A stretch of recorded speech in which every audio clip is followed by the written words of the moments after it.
দাঁড়াও, কথা আছে। সময় নেই, কয়ে ফেল। আসলে চাচা এলোগে ছোট ভাই করছিল বিয়ের কথা। কথা হয়েছ তো? কথা কোয়ার আগে হয়ে গেল, আমি তো কইনি। তোর ভাই তো কইলো লাউ আর কদুতে এককালের। তা সে কি বললে?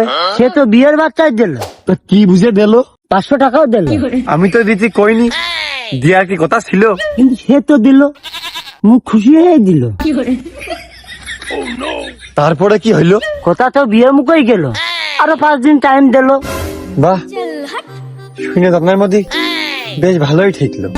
খালি বাবু সরো, আমার সময়ের অভাব যে খুব বড়। শুনলে না জানলে না কিরাম যাচ্ছে চললে। আমার বিয়ের কথা আর একজনের মুখতে শুনলে কি বুঝলে? কিরাম মেয়ে কি দেখতে করেছে আমার কাছে তো একটু কোবা। মেয়ে হবে করা, কোন মাইনে হবে টাই। আর সকাল সন্ধ্যা উঠতি বসতি, ঝাঁটাতে হবে ফাইট। না না না, কখনোই না, চাই না এমন নারী।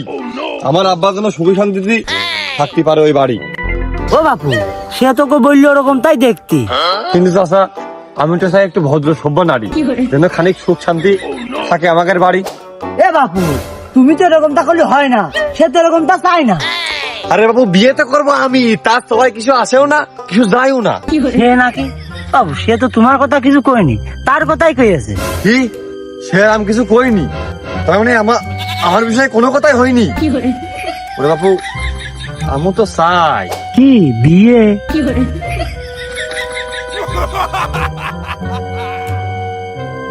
হাই, কবে? কেন ছোট ভাই তো করার কথা ছিল, সে কিছুই কইনি। ওই নানান লোকে নানান কথা কয়।